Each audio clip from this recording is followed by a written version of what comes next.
दिवाली की ढेरों शुभकामनाएं। कल शो नहीं था, इसलिए आज त्योहार की बधाई दे रहा हूं आपको। वैसे आगे भी त्योहार है, ठंड भी बढ़ेगी, इसलिए अपना ख्याल रखिएगा। नमस्कार, पब्लिक इंटरेस्ट में आपका स्वागत है। मैं हूं जोगिंदर पटियाल। पूरा देश जब दिवाली मना रहा था, तब उत्तराखंड के उत्तरकाशी में बड़ा रेस्क्यू ऑपरेशन शुरू हुआ। पहाड़ों के बीच एक सुरंग बन रही थी, उसका एक हिस्सा अचानक धंस गया। अंदर 40 मजदूर फंस गए। त्योहार के मौके पर 40 परिवारों के लिए बुरी खबर आई। मजदूर किस हाल में है, रेस्क्यू ऑपरेशन कब तक चलेगा, हादसे का जिम्मेदार कौन है, ये आगे दोबारा इस तरह की घटना ना हो, इसके लिए क्या करना चाहिए, कॉलिंग कार्ड में सुरंग हादसे का पूरा सच बताएंगे आपको। दिल्ली और मुंबई समेत पूरे देश में प्रदूषण बढ़ गया। पब्लिक ने सुप्रीम कोर्ट की आदेशों की थी वो धज्जियां उड़ा दी, खासकर पटाखों को लेकर। पटाखा बाजार भी सजे, लोगों ने जमकर पटाखे खरीदे भी। इतना ही नहीं, सुप्रीम कोर्ट के आदेश के बावजूद आधी रात तक पटाखे चलाते भी रहे, जबकि रात के 10 बजे के बाद पटाखे चलाने पर रोक थी। सरकारों को रोकते रोकते हम क्यों बेलगाम हो गए? सिग्नेचर स्टोरी में आज इसकी पड़ताल करेंगे। दिल्ली लाहौर नेशनल हाईवे पर पंजाब के खन्ना में 100 गाड़ियां हादसों का शिकार हो गई। एक की मौत हुई, कई लोग घायल हो गए। ये तो ठंड और कोहरे की अभी शुरुआत हुई है। इन हादसों से हाईवे पर कैसे बचना है आपको? वो कौन सी सावधानियां हैं जिनका ध्यान रखना है ताकि सर्दियों में एक्सीडेंट का शिकार होने से बच जाएं आप? फैक्ट फाइंडिंग इसी पर होगी। सलमान खान की फिल्म टाइगर 3 दिवाली पर रिलीज हुई। आप में से भी बहुत सारे देख आए होंगे। एडवांस बुकिंग थी, इसलिए पहले दिन बम्पर कमाई हुई है। मगर महाराष्ट्र के मालेगांव में एक थिएटर के अंदर स्क्रीन के सामने लोगों ने आतिशबाजी कर दी। सैकड़ों जानें खतरे में पड़ गई। क्या यह उपहार कांड 2 का ट्रेलर था? पुलिस ने क्या किया? अगर बड़ी कार्रवाई नहीं की गई तो फिर किसी भी बड़ी फिल्म के रिलीज होने पर कई सिनेमा घरों में यही सब होने लगेगा। आज पब्लिक प्लेटफॉर्म में यही मुद्दा उठाना है।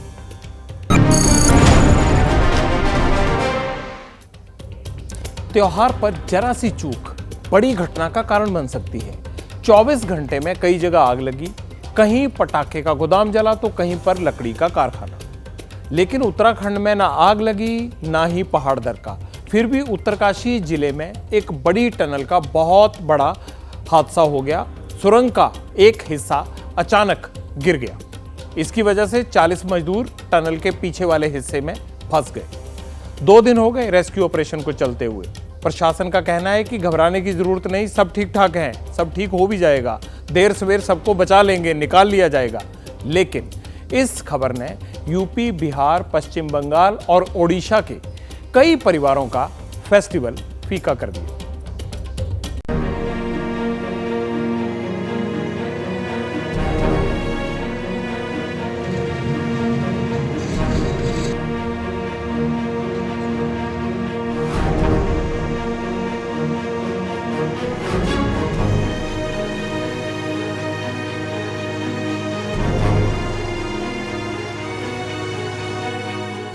हाथों में बेटे के आधार कार्ड की कॉपी और आंखों में हजार सवाल। बिहार के भोजपुर के पेऊर गांव में रहने वाले मिसबाह अहमद बेटे सबा के लिए फिक्रमंद हैं। वो किस हाल में होगा, खाना पीना मिल रहा होगा या नहीं, ये सोचकर चिंता बढ़ रही है। क्योंकि बेटा यहां से 1300 किलोमीटर दूर उत्तरकाशी में सुरंग हादसे का शिकार हो गया, अंदर फंसा रह गया। वही सुरंग जिसका एक हिस्सा दिवाली की सुबह धंस गया था। हम लोग खाना पानी कुछ नहीं खाए हैं, जोरों से एकदम परेशान हैं हम लोग, बहुत परेशान हैं हम लोग। से कितनी तनख्वाह मिलती थी बेटे को? बेटे को 30,000 रुपया मिलता था। आप लोग के जीवन का वही सहारा आपका? हाँ, बिल्कुल। लड़का है मेरा, बहू है, 2 पोता है, 1 पोती है। कि जितना जल्दी रख मेरा लड़का सुरक्षित निकल जाए, और हमको क्या चाहिए। परिवार की चिंता जायज है, क्योंकि सबा अहमद इकलौता कमाने वाला है। 14 साल से काम कर रहा था। 2-3 साल पहले ही इस प्रोजेक्ट के सिलसिले में उत्तरकाशी पहुंचा। रोज शाम घर वालों से बात होती थी, लेकिन दिवाली पर फोन नहीं लगा तो फिक्र हुई। बाद में पिता के पास सुरंग वाली साइट से ही फोन आ गया। वहाँ एक लड़का रहता है राहुल, जो हमारे लड़के के साथ अंदर में टनल में ड्यूटी कर रहा था। वो भी ड्यूटी पीरियड में था, मगर बाहर निकला हुआ था वो, उसी से हम लोग किस्मत अच्छी थी, वो बाहर निकला उस समय घटना जी हो जी गई। जी जी जी। सबा अहमद की तरह यूपी के मिर्जापुर के रहने वाले अखिलेश कुमार भी सुरंग में फंसे हुए हैं। 3 दिन पहले घर पर बात हुई थी, फिर कनेक्शन नहीं जुड़ा। अब भी कुछ ही घर वालों को हादसे के बारे में पता है। अखिलेश की पत्नी गर्भवती है, इसलिए कोई उन्हें बताना नहीं चाहता, टेंशन की वजह से। हाँ, वक्त वक्त पर प्रशासन से बात जरूर हो रही है। ताजा स्थिति क्या है सर? अपडेट है लगभग 20 मीटर मलबा हटा दिया गया है। जी जी। बाकी आगे काम चल रहा है, लगातार मलबा आना है। ऑक्सीजन वगैरह तो हम लोग टीवी देख रहे हैं जा रहा है, लेकिन खाने पीने की व्यवस्था है या कोई दूरभाष के अंदर ऐसा नहीं है जो हम लोग डायरेक्ट बात कर सके अपने अभिभावक से। कानूनी दर्द और दुख की कोई जुबान नहीं होती। तकलीफ में तो ओडिशा के मयूरभंज का नायक परिवार भी है। बुजुर्ग माता पिता का रो रो कर बुरा हाल है। बेटा विश्वेश्वर सुरंग से कब निकलेगा, यही चिंता सताए जा रही है।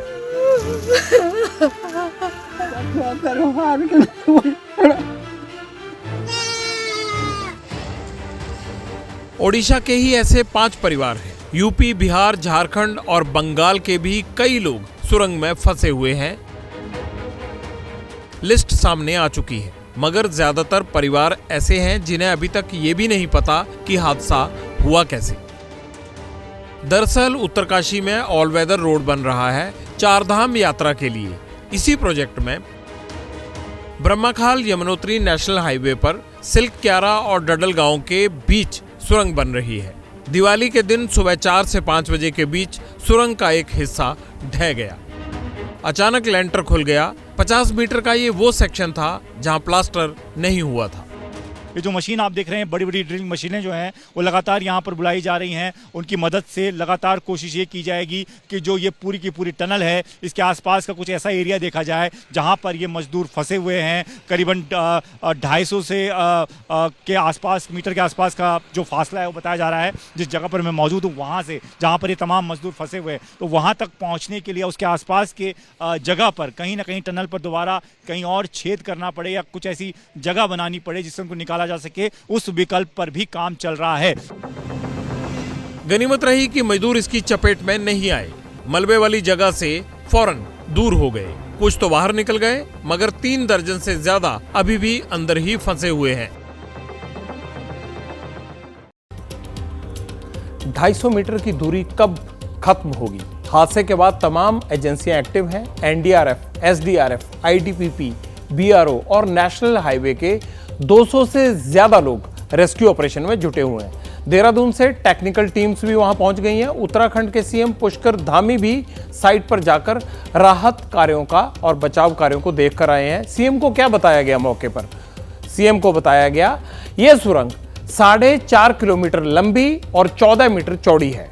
टनल के स्टार्टिंग पॉइंट की छत को 200 मीटर तक प्लास्टर कर दिया गया था। इसके आगे वाले सेक्शन में प्लास्टर का काम चल रहा था, ऊपर से पक्का करने का। हादसे के वक्त नाइट शिफ्ट वाले मजदूर बाहर निकल रहे थे और मॉर्निंग शिफ्ट वाले अंदर जा रहे थे। अफसरों का कहना है कि बिना प्लास्टर वाली जगह पर ऊपर से प्रेशर पड़ा और वो हिस्सा धंस गया। अब सवाल है कि 2 दिन से मजदूर फंसे हैं, उनसे कांटेक्ट कैसे हो रहा है? सुरंग में काम करने वाली टीम के पास वॉकी टॉकी सेट होता है। शुरुआत में इसी के जरिए संपर्क हो रहा था, वॉकी टॉकी को इस्तेमाल कर रहा था, तो तब पता चला कि सब कुछ सुरक्षित है, मलबे की चपेट में कोई नहीं आया था, बस बीच में ब्लॉक होने के कारण पीछे फंस गए हैं। लेकिन धीरे धीरे वॉकी टॉकी की बैटरी डिस्चार्ज हो गई। इसके बाद पानी वाले पाइप के जरिए सुरंग में फंसे मजदूरों से बात भी हो रही है। 40 मजदूरों के खाने का इंतजाम भी इसी पाइप के जरिए किया गया है। हमारे रिपोर्टर दीपक रावत मौके पर पहुंच गए हैं। रेस्क्यू ऑपरेशन की हर अपडेट भेज भी रहे हैं। थोड़ी देर पहले उन्होंने बताया कि कैसे इस पाइप के जरिए 40 लोगों को खान पान की व्यवस्था की जा रही है। ये पाइप उनके लिए लाइफलाइन बन गई है। आप सामने जो पाइप देख रहे हैं ना, ये पाइप ये जो पाइप हैं, ये जो पाइप हैं वो सप्लाई, वाटर सप्लाई के लिए लगाए जाते हैं। अक्सर जब इस तरह की टनल बनती है तो उस टनल के आखिरी छोर तक जब आपको पानी भेजना होता है, क्योंकि आपको वहाँ पर काम करना है तो उस काम तक पानी की सप्लाई पहुँचानी है, तो इस तरीके की पाइप जो है वो शुरुआती दौर में लगा दिए जाते हैं। अब इसी पाइपलाइन के ज़रिए ऑक्सीजन के तमाम चीज़ों को, जो यहाँ पर आप देख रहे हैं ये मशीनें लगाई गई हैं, इसी के ज़रिए इसे कनेक्ट कर इसमें ऑक्सीजन भेजा जा रहा है। और इसी पाइपलाइन के ज़रिए जो सूखा राशन जिसे हम कहते हैं, ड्राई फ्रूट्स हो गए, चने हो गए, वो इसी के ज़रिए, इसी पाइपलाइन के ज़रिए यहाँ से वहाँ उन मज़दूरों तक भेजे जा रहे हैं। यानी कि ऑक्सीजन भी इसी से मिल रही है, खाना भी इसी से मिल रहा है। उन मजदूरों से बातचीत करने का सहारा भी सिर्फ और सिर्फ यही पाइपलाइन है। इसी के ज़रिए उनके जो परिजन हैं उनसे बातचीत कर पा रहे हैं, जो यहाँ पर प्रशासनिक लोग हैं वो बातचीत कर पा रहे हैं, जो बचाव दल है वो बातचीत कर पा रहा है। ऑपरेटर भी यहाँ पर मौजूद है। भैया क्या क्या सिस्टम है, किस तरीके से आप ये लोग कर रहे हैं? जो हम लोग का पाइपलाइन है, इस हम लोग अंतिम हम लोग का टनल जहाँ तक बनेगा इसको हम लेके गए हैं। इसी टनल को इस उधर से टर्न, इस पाइप से हम लोग पानी निकालते हैं और एक पाइपलाइन से पानी देते हैं। पानी निकालने और भेजने का काम दोनों काम करता है। चने भेज रहे हैं, मूढ़ी भेज रहे हैं, मूंगफली भेज रहे हैं, काजू, अपना ड्राई फ्रूट जो भी मतलब है, इसे सारा कुछ जा रहा है, इसी से जा रहा है। ऑक्सीजन भी इसी से, ऑक्सीजन भी इसी से जा रहा है। अच्छा, ये जो कह रहे हैं कि वो जो बात नहीं हो पा रही थी, इसी पाइपलाइन के जरिए, पाइपलाइन के द्वारा बात भी हो रहा है। सबको संदेश मिला, उसमें हमारे 41 आदमी हैं, उसी में सबको इससे बात हुआ। सब कोई हमारा सेफ आदमी है, किसी को कोई प्रॉब्लम नहीं है। उनके जो परिजन आते हैं वो भी इसी के जरिए इसी के जरिए सब कोई बात कर रहा है। इसी पाइपलाइन के जरिए सारा परिजन अपने जो अपना मजदूर भाई फंसे हैं, उनका घर के जितना आदमी भी आ रहे हैं, उन्हीं से बात कर रहे हैं। अभी सभी लोग जो अंदर हैं, समीर भाई सभी सुरक्षित हैं और बचाव का काम तेज़ी से चल रहा है। मलबा हटाने का काम, रास्ता बनाने का काम तेज़ी से चल रहा है। सभी एक्सपर्ट एजेंसियां लगी हुई हैं और हमारा प्रयास है कि जल्दी से जल्दी लोगों को बाहर निकाला जाए। एक पाइपलाइन लाइफलाइन बन गई है, उसी के जरिए सब कुछ हो रहा है। उत्तरकाशी का पूरा इलाका लैंडस्लाइड जोन में आता है, यानी वो जगह जहां पर हमेशा पहाड़ दरकने का डर रहता है। और जब इतने बड़े प्रोजेक्ट चलते हैं, लगातार ड्रिलिंग होती है वहां पर, तो इसके चलते ज़मीनी वाइब्रेशन पैदा होना लाजमी है। शुरुआती जांच में इसी कंपन को टनल हादसे का कारण माना गया है। हालांकि इस सिस्टम को और सिक्योर करने की ज़रूरत है, क्योंकि उत्तराखंड में 12,000 करोड़ की लागत से 4 धाम प्रोजेक्ट चल रहा है। यात्रियों को परेशानी ना हो, इसके लिए 900 किलोमीटर लंबा नेशनल हाईवे बनाया जा रहा है। इसी परियोजना में 2 बड़ी सुरंगें और 25 पुल बनाने का काम शामिल है। हालांकि हमारे देश में सुरंग हादसा ये कोई पहली बार नहीं हुआ है। 1.5 महीना पहले ही हिमाचल के बिलासपुर में टनल में काम करने वाले मजदूरों पर पत्थर गिर पड़े थे। इस हादसे में एक शख्स की मौत हो गई थी और एक घायल भी हो गया था। मई 2022 में जम्मू कश्मीर जो नेशनल हाईवे बन रहा है, उसके अंडर कंस्ट्रक्शन टनल का एक हिस्सा धंस गया था। रामबन जिले में हुए इस हादसे में 10 लोगों की मौत हो गई थी। सितंबर 2015 में भी बिलासपुर में सुरंग का एक हिस्सा टूट गया था और 3 मजदूर उसमें फंस गए थे। बाद में जिंदा निकाल भी लिए गए थे। वो रेस्क्यू ऑपरेशन 9 दिन चला था। मनाली को कनेक्ट करने वाला 4 लेन हाईवे है, वहां हुआ था ये। अगस्त 2004 में टिहरी बांध की सुरंग का एक हिस्सा ढह गया था, जिसके कारण 29 लोगों की मौत हो गई थी। इंसान हादसों से सीखता है, हमारा सिस्टम भी सीख रहा है, लेकिन इससे बचना कैसे है, क्या सावधानियां बरतनी चाहिए, ये जानना बहुत जरूरी है। ह्यूम पाइप्स है 9 मीटर के बड़े स्टील के, वो मंगाए हैं हरिद्वार से और रुड़की से। तो वो जैसे ही आ जाएंगे तो वो पाइप को डाल के वहाँ पर हम उस पर आगे बढ़ेंगे, जिसकी वजह से जो ऊपर से बोल्डर गिर रहे हैं, कच्ची मिट्टी गिर रही है, वो उससे बचत हो जाएगी। और जैसे ही वो पाइप हम मजदूरों के पास तक पहुँचेंगे, सबसे पहले उसमें NDRF के आदमी जाएंगे, हमारे रेस्क्यूअर्स, वो जाके पब्लिक को सांत्वना देंगे। जो बहुत बीमार हैं, जो बहुत घबराए हुए लोग हैं, उनको वो खुद निकाल के लाएंगे।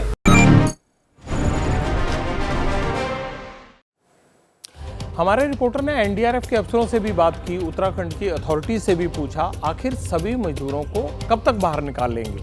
उनका कहना यही था कि आज रात तो ये मुश्किल है, कल पूरे दिन का ऑपरेशन चलेगा, हो सकता है बुधवार तक मजदूरों को बचा लिया जाए। हमारा कहना ये है कि इस बार बचा लेंगे, लेकिन आगे से ऐसा ना हो, इसके लिए हम क्या करेंगे। हाईवे अच्छे हो रहे हैं, सड़कें चौड़ी हो रही हैं, ये अच्छा काम है, होना भी चाहिए, सुविधा होती है ताकि श्रद्धालुओं को सहूलियत मिले।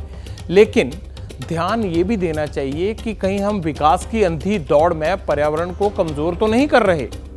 आखिर विकास तो देशों में भी होता है, वहां भी अच्छी सड़कें बनती हैं, मगर फर्क पॉलिसी का है।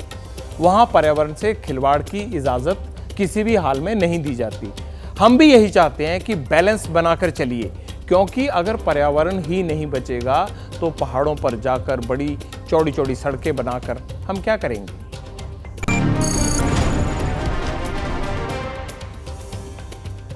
उत्तरकाशी में जो हादसा हुआ वो दुखदाई है, लेकिन महाराष्ट्र के मालेगांव में जो हादसा होते होते बचा उसकी तस्वीरें बहुत डराने वाली हैं। दिल्ली के उपहार कांड की याद दिला देती हैं वो तस्वीरें।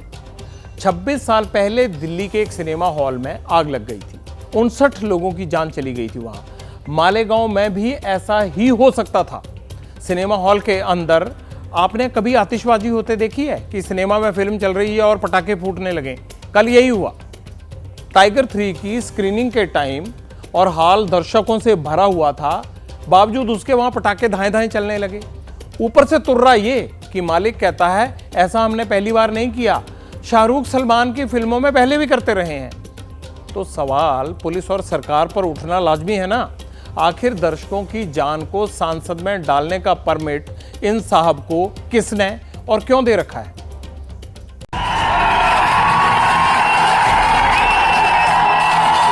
फटते पटाखे, भड़कते शोले, उड़ती चिंगारियां, बारूदी धुआं, धमाकों के बीच उठती लोगों की आवाजें। ये किसी पार्क, चौराहे, सड़क या घर की छत नहीं है, ये सिनेमा हॉल के अंदर की तस्वीरें हैं। पर्दे पर फिल्म चल रही है, सामने सीट पर खड़ी भीड़ पटाखे फोड़ रही है। सीट पर ही रॉकेट दाग दिए गए, बम और अनार में भी वहीं आग लगा दी गई। खुराफातियों को ना खुद की फिक्र है, ना सिनेमा हॉल में मौजूद दूसरे लोगों की परवाह। कानून के डर का सवाल ही नहीं।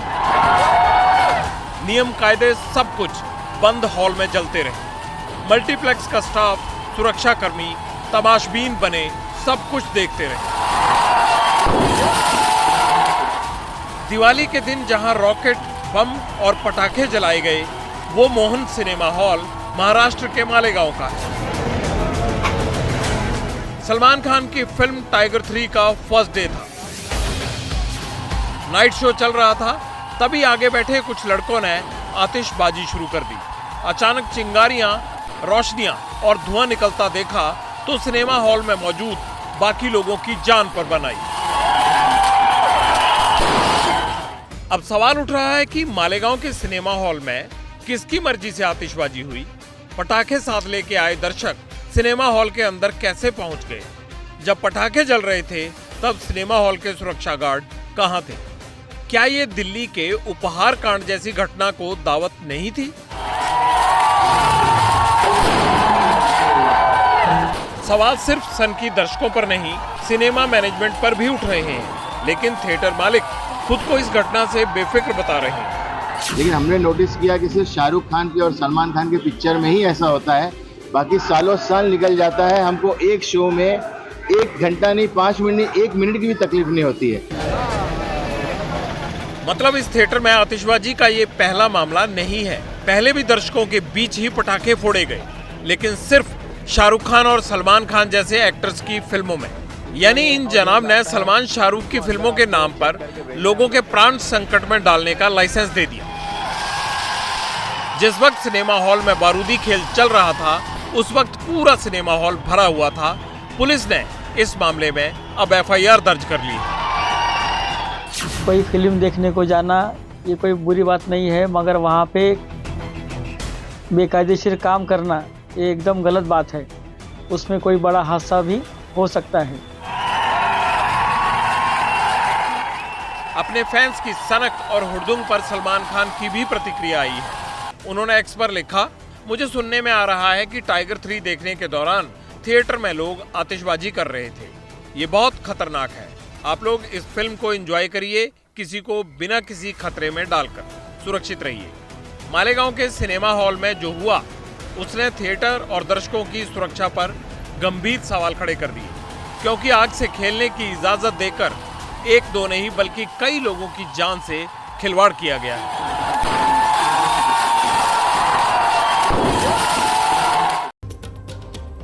कमाल का तमाशा बना रखा है इन्होंने।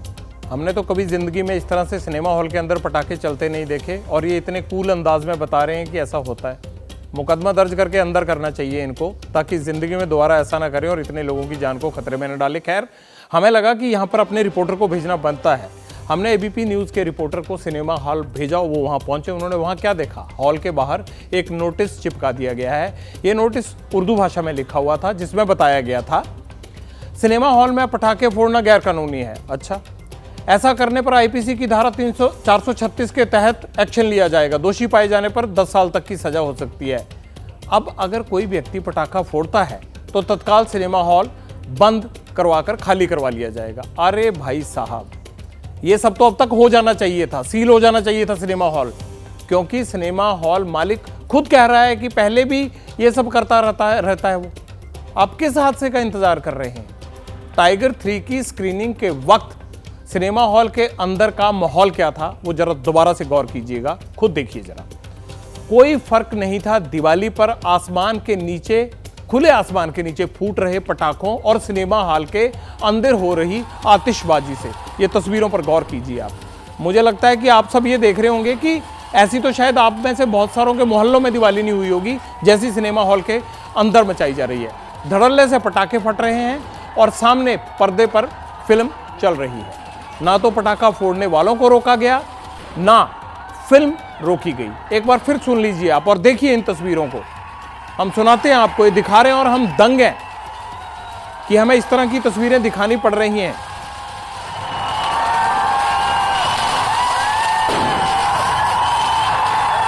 और जब ये सब हो रहा था तब वहां पुलिस थी या नहीं थी, इस पर भी बड़ा सवाल है। अगर नहीं थी तो क्यों नहीं थी, और अगर थी तो क्या कर रही थी? एक और बड़ा सवाल कि जिस सिनेमा हॉल में पटाखे, बम, रॉकेट आसानी से जा सकते हैं, तो क्या वहां कल कोई दूसरी विस्फोटक सामग्री नहीं ले जाई जा सकती? इसके लिए क्या कोई नियम कायदा नहीं होता है? क्या नियम कायदे हैं? प्रशासन को इस मामले में सख्त से सख्त कार्रवाई करनी चाहिए और आईपीसी की धारा 285, 286, 336 इन सब धाराओं में कार्रवाई की जा सकती है। 285 में सजा 6 महीने की है, जिसमें अगर आप किसी भी जो आग लगने वाला सब्सटेंस होता है उससे लापरवाही करते हैं तो आपको 6 महीने की सजा हो सकती है। और 286 में अगर कोई एक्सप्लोसिव सब्सटेंस होता है, आप उसमें कुछ लापरवाही करते हैं तो भी आपको 6 महीने की सजा दी जा सकती है। सिनेमा हॉल को सील करके अरेस्ट करना चाहिए सबको। मेरे हिसाब से तो ये कानूनी कार्रवाई तुरंत करनी चाहिए, क्योंकि ये वीडियो देखकर हमें याद आ गई 1997 की। 1997 में बॉर्डर फिल्म रिलीज हुई थी। उस वक्त भी ऐसे ही हॉल भरा हुआ था जब दिल्ली के ग्रीन पार्क इलाके के उपहार सिनेमा हॉल में आग लग गई थी। हुआ क्या था तब? 13 जून 1997 को सुबह 6:55 पर उपहार सिनेमा हॉल के ग्राउंड फ्लोर पर लगे ट्रांसफार्मर में आग लग गई अचानक। एक इलेक्ट्रिशियन ने तुरंत इसकी मुरम्मत की और थिएटर खुल गया। चूंकि ट्रांसफार्मर की मुरम्मत ठीक से नहीं हुई थी, लिहाजा कुछ देर बाद फिर से ट्रांसफार्मर में आग लग गई और देखते ही देखते आग कार पार्किंग तक जा पहुंची और फिर सिनेमा हॉल तक आग की लपटें पहुंच गई। उस वक्त बॉर्डर फिल्म चल रही थी वहां पर। सिनेमा हॉल में दर्शकों की जबरदस्त भीड़ थी, भगदड़ मच गई। सिनेमा हॉल के अंदर दम घुटने से 59 लोगों की मौत हो गई, जबकि 103 लोग जख्मी हो गए थे।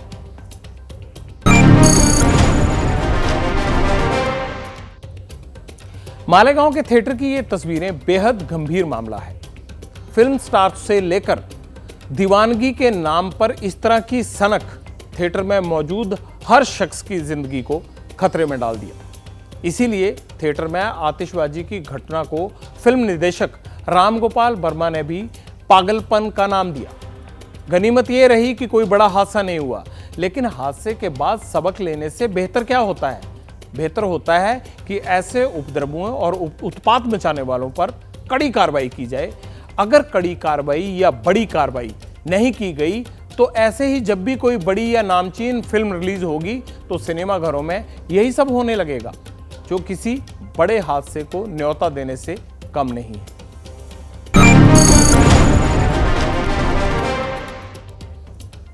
वैसे पटाखों की बात इसलिए भी कर रहा हूं क्योंकि कल रात से मुझे जो है ना, बहुत सारे लोगों ने पटाखे जलाने के वीडियो शेयर किए, सोसाइटी हो या फिर बड़ी बड़ी कॉलोनियां। मुझे लगातार कल रात इतने पटाखे छूटने की खबरें आई जितने शायद पिछले 2-3 साल में कभी नहीं जले होंगे। आपने क्या किया? दिवाली पर पटाखे जलाए ना? अपने मन से पूछिए, कितने बजे तक जलाए? आतिशबाजी, रॉकेट, अनार, स्काई शॉट्स, 1000, 2000, 5000 ऐसी लड़ियों का कंपटीशन भी लड़ा होगा आप में से बहुत सारों ने।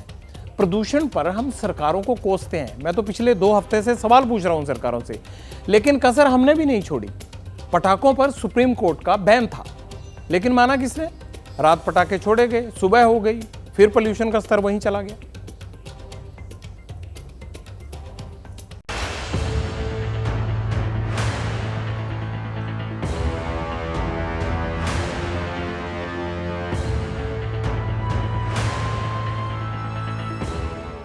जो आसमान दिवाली से पहले साफ हो गया था, वो दोबारा धुएं और धूल से धुंधला हो गया।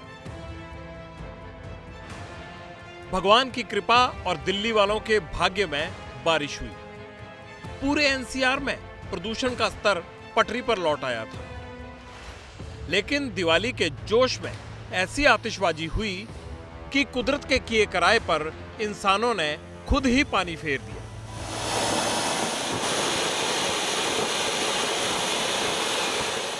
जो बारिश हुई है उससे आसमान साफ था, लेकिन जो ये पटाखे लगे हैं इससे प्रदूषण बढ़ा है। सांस लेने में घुटन होती है और आंखों में देखने में भी थोड़ा सा दर्द होता है। आंखों में जलन हो रही है, सर में भी दर्द हो रहा है, पेन हो रहा है, और ये पोल्यूशन की वजह से थोड़ा सा सर्दी और गले में भी दर्द होता है।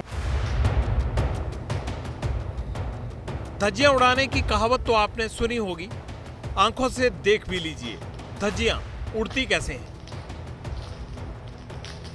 2 दिन पहले सुप्रीम कोर्ट ने पटाखों पर प्रतिबंध लगाया था।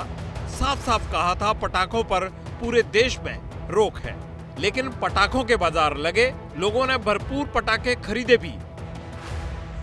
पटाखों के बाजार में आग लग गई, न किसी ने रोका न किसी ने टोका। कुछ इलाकों में बहुत ज़्यादा मात्रा में पटाखे जलाए गए और जिसको रात भर लोगों ने महसूस किया। जिन्होंने पटाखे नहीं जलाए वो रात भर बेचैन थे कि ये सबको डर था कि इतने पटाखे जल रहे हैं तो प्रदूषण का स्तर जो है सुबह बढ़ेगा, और उसके कारण प्रदूषण का स्तर बढ़ा है। सिर्फ दिल्ली ही क्यों, दिवाली के बाद मुंबई की हवा भी खराब है। यहां भी पटाखे खूब जलाए गए। अब ना आसमान साफ दिख रहा है और ना ही समंदर। बहुत खराब है, और पटाखे 3 बजे तक फुटते थे। सब लोग सुबह घूमने को यहाँ आते हैं, पोल्यूशन से भर देते हैं। हमने को चलने को भी बहुत तकलीफ होती है, श्वास लेने को तकलीफ होती है। तो मेहरबानी करके पोल्यूशन को आप खुद हर एक आदमी ने सोचना है कि पोल्यूशन नहीं करने का। पटाखों से यूपी के कई शहरों का भी बुरा हाल है। राजधानी लखनऊ से लेकर वाराणसी और आगरा से लेकर कानपुर तक माहौल में धुआं है और आसमान धुंधला।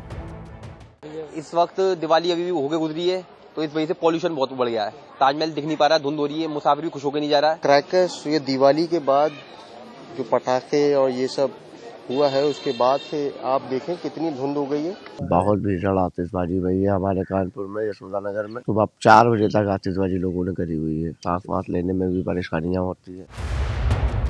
जिन्हें पटाखों से परहेज है वो ज्यादा परेशान है, बच्चों से लेकर बूढ़े तक। परेशानी उन्हें भी होगी जिन्होंने सब कुछ जानते बूझते पटाखे फोड़े।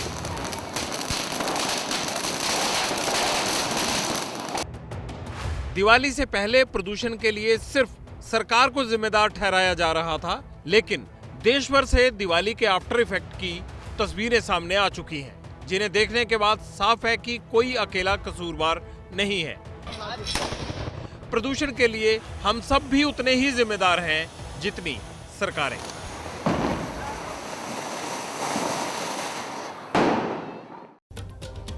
अब देखिए प्रदूषण की गड़बड़ कैसे हुई। दिल्ली से ठीक पहले 9 नवंबर को दिल्ली एनसीआर में बारिश हुई थी। इसे एयर क्वालिटी इंडेक्स जो था वो काफ़ी सुधार हुआ, उसमें गिरावट आ गई और हमारे आपके अलावा कई राज्यों की सरकारों को भी ये राहत भरी खबर थी, क्योंकि अफसर सुप्रीम कोर्ट में डांट खाने से बच गए।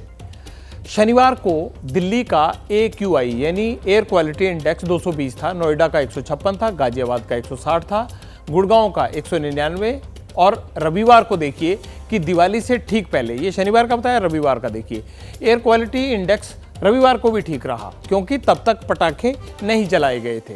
रविवार को दिल्ली एनसीआर की हवा साफ हो गई। दिल्ली का AQI 218 था, नोएडा का 189 189 था, गाजियाबाद का 186 था, गुड़गांव का 193 था, फरीदाबाद का 172 था। लेकिन रविवार रात जब दिवाली का जश्न शुरू हुआ, पूरे एनसीआर में यानी दिल्ली और एनसीआर में लोगों ने पटाखे फोड़ने शुरू किए। भाई साहब कमाल के पटाखे फोड़े आपने। अब देखिए दिल्ली से लेकर फरीदाबाद तक और पूरे एनसीआर में एयर क्वालिटी इंडेक्स खराब हो गया। प्रदूषण का लेवल बेहद खतरनाक स्तर पर पहुंच गया। सोमवार सुबह दिल्ली का AQI क्या हो गया? 358, जो 200 को क्रॉस नहीं कर रहा, 358 हो गया। नोएडा का 363 हो गया, गाजियाबाद का 329 हो गया, गुड़गांव का 349 हो गया और फरीदाबाद का 370 हो गया। यानी कोई 200 से नीचे आया ही नहीं, ऑलमोस्ट डबल।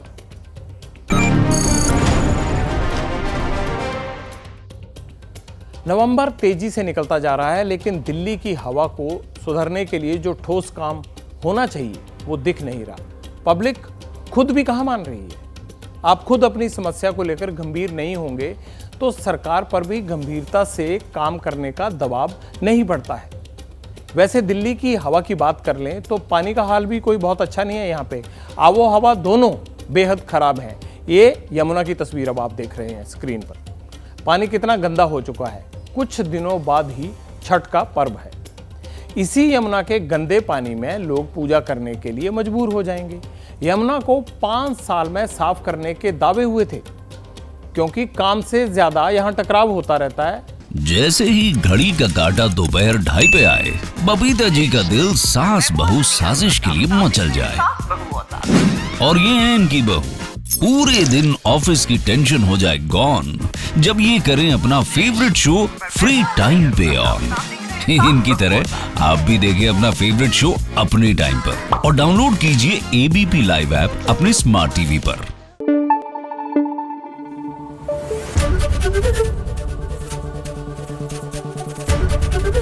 ABP न्यूज आपको रखे आगे।